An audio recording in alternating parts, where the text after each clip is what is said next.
Oi, tudo bem? Começamos agora o Conversando Evangelho, o estudo semanal do Evangelho segundo o Espiritismo, tradução de Guilherme Ribeiro. O estudo de hoje é o número 22, capítulo 5, Bem-aventurados aflitos, itens 20, 23 a 25, Felicidade e infelicidade. Em nome da Casa Virtual Luz Espírita Caville, agradecemos a presença de Marli, Ney, Maria Rita, Josimar e Michele. Convidamos nossa amiga Marli para fazer a prece inicial. Boa noite a todos. Vamos serenar nossa mente, acalmar nosso coração, nos conectar com Deus.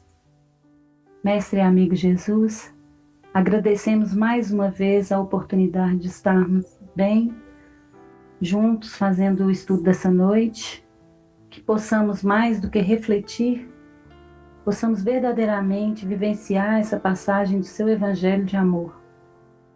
Nos intua, Mestre querido, de modo a unirmos em frequência vibratória com todos os espíritos benfazejos que estão nessa orbe para o trabalho no bem, com a constante missão de amparar e servir em seu nome.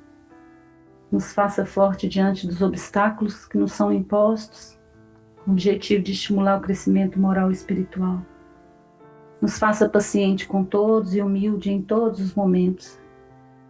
Derrame os lenitivos necessários para o pronto restabelecimento de quem está desamparado, desabrigado, a ermo, sem esperanças. Que sua bênção alcance a todos que esperam em Ti a cura.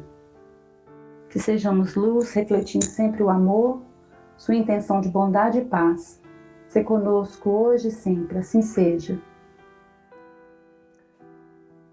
Que assim seja. Dando continuidade ao estudo, pedimos para Marli nos dizer o motivo da felicidade não ser deste mundo. Então, essa questão até dá continuidade, né? O estudo da semana passada, onde falamos também se e como, né, era possível ser feliz. Como nós somos espíritos encarnados e nós temos a necessidade do aprendizado aqui da Terra, sabemos que os prazeres materiais geralmente nos proporcionam sentimentos bons, que achamos ser felicidade, bem-estar. Então, nós geralmente confundimos esses bem-estar com a felicidade. Bem-estar nos é proporcionado pelas conquistas e aquisições do plano material, sutilmente, né? Ele vem assim como uma amostra do que é ser feliz. E ser feliz plenamente, nós estamos falando da nossa condição de espírito. Então, nós sabemos que a felicidade é uma realização do espírito. Estar neste mundo... Por exemplo, nós somos espíritos, nós não somos deste mundo, nós estamos neste mundo. E a felicidade, assim como nós, ela é de outro mundo, porque nós estamos num mundo de provas e expiações, onde o mal ainda sobrepõe o bem. Diante disso, sabemos que a felicidade ela é de mundos mais evoluídos, que não este que estamos vivendo agora. Mas, como nós temos esses momentos felizes, né? Ainda temos esses momentos felizes e devemos também levar essa felicidade para as pessoas. Sabemos então que a gente vai conquistar essa felicidade plenamente mais para frente, mas ainda não é neste mundo aqui não.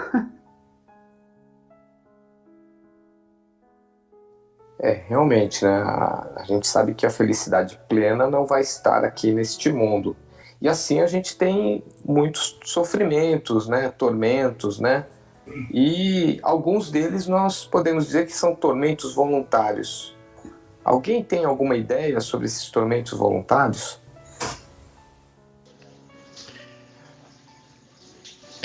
O ser humano,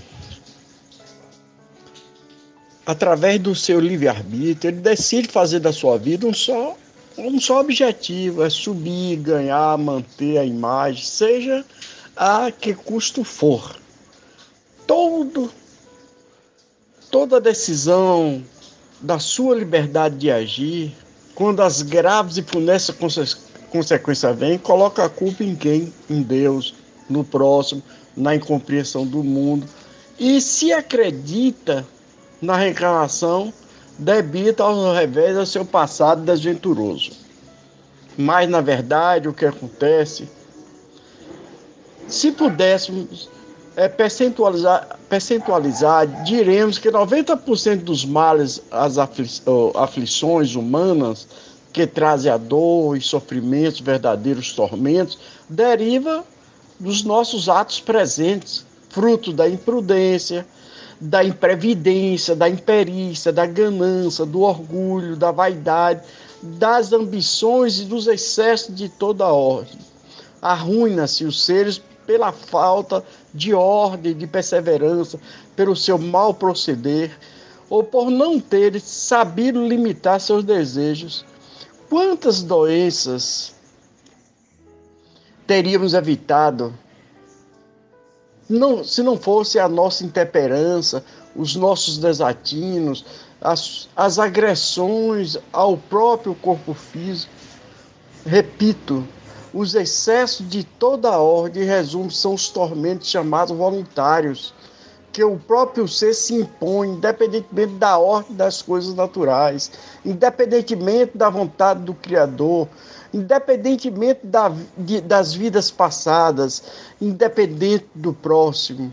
O ser, indubitavelmente, é vítima de si mesmo quando decide usar do livre-arbítrio contra a ordem natural das coisas. A ordem natural das coisas é estar no bem que os Espíritos definiram para Kardec no Livro dos Espíritos, na questão 630, capítulo 1, que é tudo que é conforme a lei de Deus, sendo que o mal é tudo que lhe é contrário. Concluindo, assim fazer o bem é proceder de acordo com a lei de Deus, fazer o mal é infringi-la. Se adicionamos a nós e assumirmos as consequências como herdeiros de nossas próprias ações, no próprio Evangelho tem uma história real que podemos tomar por espelho para a nossa conduta. Judas, os Iscariotes, em quem a ganância ou o erro de avaliação, de arrecadar fundo para a suposta causa libertária, no que resultou traição, suicídio, etc., além de um futuro espiritual terrível. Sim, verdadeiramente esses tormentos são por nós buscados, né? A gente nem sabe por que a gente está fazendo eles aqui. E aí eu pergunto, qual a verdadeira desgraça que a gente pode ter aqui na Terra? Pois é, né, Clóvis? A gente, normalmente, né, nós relacionamos as desgraças, né, nós nos colocamos nesse estado de desgraça segundo os nossos próprios conhecimentos, né, as nossas limitações. Então, a gente entende que aquelas pessoas que são privadas de realizar a sua vontade, os seus desejos, né? Aquelas pessoas que vivem em dificuldades, a gente entende que vive em desgraça, né? É normal a gente, às vezes, encontrar algumas pessoas que comentam isso, mas fulano está vivendo realmente uma situação de desgraça, né? Sem dinheiro, sem emprego, a mulher fugiu de casa, ele ficou só com as despesas e etc. e coisa e tal. Né? A gente supõe, então, que as desgraças são essas provações, né? Essas provações que, na verdade, só vêm a engrandecer. Né? No Evangelho mesmo esclarece, né? Que as desgraças, nós tomamos muitas vezes alguns eventos por desgraças, porque a nossa visão é somente dessa vida material, né? Como se a gente não entende, não compreende que aquele momento de dificuldade está lapidando o ser humano, né, para a realidade, a verdadeira felicidade que ele irá encontrar no plano espiritual. Né? Está se lapidando, está conquistando virtudes naquele momento. A verdadeira desgraça, na verdade, a verdadeira infelicidade, é você desperdiçar uma encarnação somente valorizando os valores perecíveis, né? Esse momento de alegria que a Marli acabou de citar, né? Os prazeres dos vícios, né? E a satisfação do orgulho, né? Tudo isso são visto.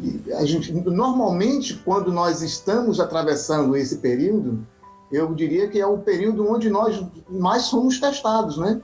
Porque é muito comum, nesse momento em que nós nos achamos felizes, né, entre aspas, a gente tropeçar e aumentar mais ainda a nossa dívida, né? Ao invés da gente conquistar recursos, né, caminhar no progresso, a gente aumenta o fardo, né? A gente aumenta o peso que nós vamos ter que carregar. E aí é onde aí eu posso até voltar, né, àquela pergunta que você fez antes da questão dos tormentos voluntários. A gente termina criando, né? A gente mesmo cria problemas que nós vamos ter que resolver mais tarde. Talvez em outra encarnação, possivelmente, né? Se for um espírito mais evoluído, como a gente tem visto, né? Se for um espírito mais evoluído, ele pode ainda ter a oportunidade de amenizar, né, esse débito na encarnação corrente. Mas se for um espírito menos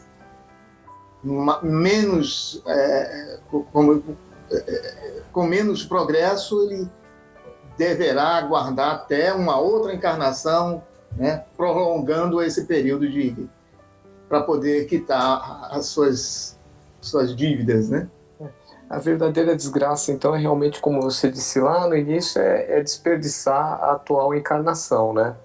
E aí, a gente pode também decorrer disso, né, que a gente desperdiça essa encarnação porque a gente não acredita na imortalidade da nossa alma. A gente acredita que nós somos corpo. E nós somos um corpo que tem um espírito, e não um espírito que tem um corpo. Então a gente tem que... Acho que, de repente, essa também é uma consequência da desgraça, né? Um pensamento junto. Não é isso, Michele? Eu acho que essas desgraças, elas estão muito ligadas às nossas provas, né? São as provas que a gente tem que passar. E aí entra o orai e vigiai, porque se a gente entra numa vibração mais baixa, nós vamos sofrer influência daquilo que a gente não tem que sofrer naquele momento. E eu posso falar por experiência própria. Num momento de prova muito grande da minha vida, eu fui muito auxiliada pela espiritualidade, porque eu até sonhava com a espiritualidade dizendo o que eu tinha que fazer, como que eu tinha que orar. Mas eu realmente sentia a vibração negativa. Não que eu não tivesse culpa nisso, porque a gente atrai. A partir do momento que você vibra baixo, você vai atrair isso também. Então a gente precisa elevar nossos pensamentos, né, para Deus, para a espiritualidade amiga, para conseguir sair desse ciclo. Porque se a gente não faz isso, realmente a gente vai acabar criando uma desgraça voluntária aí, né? A gente vai escolher aí. Sair da condição de culpa, né? Exatamente.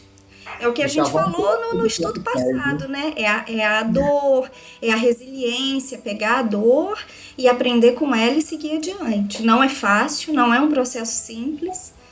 A nossa amiga Maria Rita vai falar da depressão depois. Muitas vezes a gente não tem tendências à depressão, mas a gente acaba caindo num processo depressivo, né? Que não é o caso da doença, mas a gente se deixa levar muitas vezes, então a gente precisa realmente orar e vigiar. Ainda mais agora, nesse momento que a gente está passando de pandemia, né? Isso aí é até mais evidente, né? E aí a importância justamente do que a Michelle comentou aí, do orar e vigiar, né? Ou seja, vamos orar e vamos vigiar também nossos próprios pensamentos, né? Que esses pensamentos é que vão dar as nossas vibrações. E aí a pergunta, né, que a gente está falando de tristeza, desgraça, tormentos, mas a gente também tem a felicidade ali, né? E o que seria a felicidade segundo o Espiritismo? O que a gente pode deduzir disso aí? Então, Kardec perguntou isso para os espíritos e eles responderam que para a vida material é a posse do necessário e para a vida moral é a consciência tranquila e a fé no futuro. Como a Marli disse, a felicidade ela não é desse mundo, mas ela começa aqui. Sim. Então, a gente tem que começar a ser feliz agora, com os instrumentos que nós temos agora, porque eles são necessários para a nossa evolução. E como que a gente faz isso, né? Feliz agora, com tanta prova, com tanta coisa ruim acontecendo à nossa volta. Mudando a vibração, tentando ser otimista sempre, praticando a gratidão. Eu quero compartilhar com vocês uma história. Eu não conhecia essa senhora, mas eu tenho um médico amigo que meu filho fazia um tratamento com ele uma época. E um dia eu cheguei no consultório e ele estava assim, radiante. Eu falei assim, nossa, você tá animadinho hoje. Ele falou assim, a paciente que eu mais gosto de atender veio aqui hoje. Eu, uma senhora de quase 90 anos, diabética, algumas comorbidades, mas ela chega aqui numa alegria e ela fala todas as vezes para mim, olha, pode existir gente mais feliz que eu, pode existir gente feliz como eu, mas mais que eu não, porque a gente precisa abrir a janela e deixar o sol entrar. Gracinha, gente. E, sabe, aquilo me contagiou e realmente contagiava assim, o consultório. Ela faleceu tem pouco tempo, faleceu coisas da idade mesmo. Ele até fez uma homenagem para ela em rede social. Mas é isso, né? Uma pessoa que teoricamente podia se lamuriar, né, com os problemas, com as dificuldades, e deixa o sol entrar e deixa a luz entrar, né? A gente precisa realmente abrir a nossa janela do coração e deixar a espiritualidade trazer aquilo que pode ser trazido de bom para a nossa evolução, para o nosso crescimento, para a gente ter felicidade aqui, apesar de todas as dificuldades e apesar de saber que a felicidade plena não é daqui ainda. Eu até sugiro agora para continuidade deste estudo, se for possível, o estudo dos mundos ditosos, né? Das escalas dos mundos, as escalas dos mundos, pluralidade, né, dos mundos. Isso, na verdade, nós vamos chegar neles, não se preocupe. Sim, mas é bom até que entenda, porque quando a gente fala que a felicidade não é desse mundo, não é dizer que a gente não tem os momentos felizes, que a gente às vezes confunde com bem-estar, né? Mas assim, e até completando também que a Michelle falou, mais do que buscar a luz, a gente também tentar ser luz, né? Um pouquinho que a gente pegar dessa faísquinha, tentar levar, porque a gente está precisando muito, principalmente nessa época, de multiplicar o bem, o positivo, né? Ser na vida das pessoas. E com esse pensamento, viu, Marli, de como ajudar, como superar, né, os momentos difíceis, é que eu pergunto para Maria Rita, que é uma estudiosa até da depressão, né? Como lutar contra a depressão? Essa é uma questão muito complexa e difícil de ser respondida. A depressão é uma grave enfermidade. Ela compromete o indivíduo como um todo.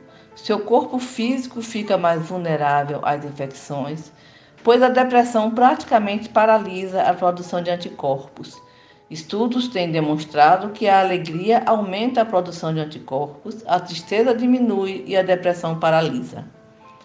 Emocionalmente, o indivíduo se vê diante de um enorme desalento, pois ele perde o ânimo, a alegria de viver. Nada mais tem sentido para ele e ele alimenta a ilusão de que o suicídio é a solução. O suicida procura, na realidade, livrar-se da tristeza profunda, do sofrimento insuportável causado pela depressão. Para Augusto Cury, a depressão é o último estágio do sofrimento humano, onde todas as tentativas da personalidade para lidar com a dor não surtiram efeito e o indivíduo entra no estado de desespero e desalento. As coisas que antes lhe eram caras, lhe davam prazer e alegria, perdem o colorido e nada mais traz estímulo para continuar com a vida. É preciso muito cuidado em se lidar com o indivíduo deprimido. Muitas pessoas erroneamente consideram a depressão como preguiça, falta de ter o que fazer, falta de fé, falta de gratidão à vida. Essas colocações em nada ajudam e só prejudicam a pessoa portadora de depressão. Pouco adianta dizer ao deprimido que reaja, procure se ocupar, vá fazer alguma coisa que você gosta, porque a ele falta simplesmente o ânimo, a força para sair desse estado e reagir sozinho. A pessoa deprimida precisa de ajuda da família, dos amigos, do profissional competente e do seu mentor espiritual, caso ele tenha alguma religião. Ele precisa de estímulo mais direto e de perto. Nesse momento, a família e os amigos podem ser de real valor para a sua recuperação. Em vez de dizer, você precisa sair dessa cama e caminhar, o certo seria dizer, eu vim buscar você para fazer uma caminhada comigo. Eu vim buscar você para dar um passeio comigo ao ar livre e assim por diante. Na grande maioria das vezes, vai ser preciso que o familiar ou o amigo marque uma consulta com o profissional, seja ele psiquiatra ou psicólogo, e o leve. Dificilmente o deprimido terá ânimo para fazer isso sozinho. Existem muitos preconceitos e ideias errôneas a respeito da depressão e seu tratamento. O uso de medicação depressiva é fundamental. Depressão tem cura e os antidepressivos ajudam a melhorar o estado de saúde do paciente deprimido. As intervenções dos familiares, amigos, terapeutas, religiosos, bem como o uso das medicações no início do tratamento, funcionam como duas muletas quando o paciente não consegue reagir sozinho. À medida que ele for melhorando do quadro depressivo e o ânimo e a vontade de viver começarem a aparecer, essas intervenções devem começar a diminuir até devolver ao paciente a capacidade de cuidar de si mesmo. Como disse no início, a depressão é uma doença muito grave, devendo ser tratada com seriedade e competência. Trabalhei 26 anos com pacientes portadores de distúrbios mentais.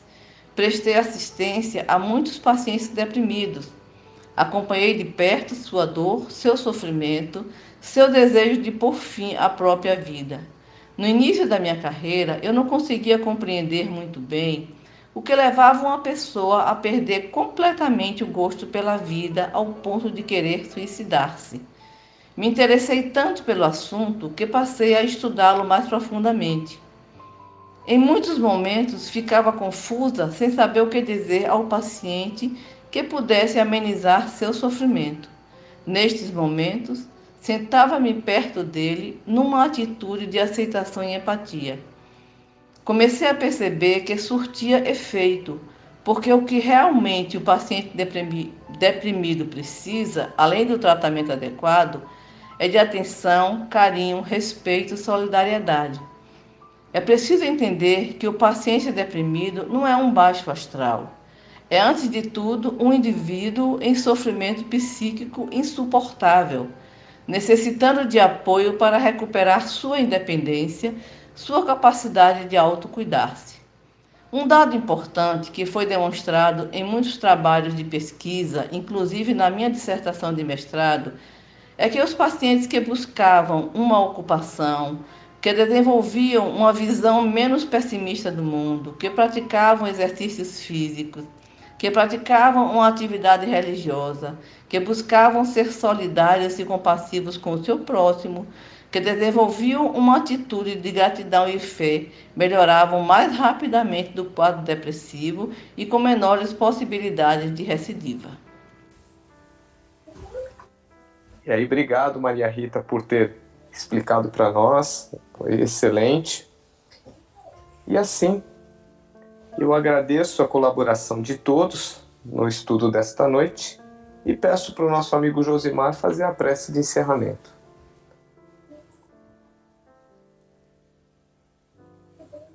Mestre Jesus, mais uma vez estamos aqui para lhe agradecer por esse momento de luz, pelos irmãos que nos acompanham e que nos trouxeram tão bons ensinamentos, pelos irmãos da Casa Espiritual, da Colônia Espiritual Maria de Nazaré, que nos acompanham, que nós consigamos e persigamos sempre esse bom caminho e que nós possamos levar luz a todos aqueles que necessitam e que nos permitem auxiliá-los e ajudá-los, assim como nos ensinam a superar as nossas dificuldades. Que nossa semana seja repleta de luz e que nós nos encontremos mais uma vez na próxima semana para mais um período de estudo e reflexão à luz do Evangelho. Que assim seja. Que assim seja. Tenham todos uma boa semana e até o próximo estudo. Fiquem com Deus.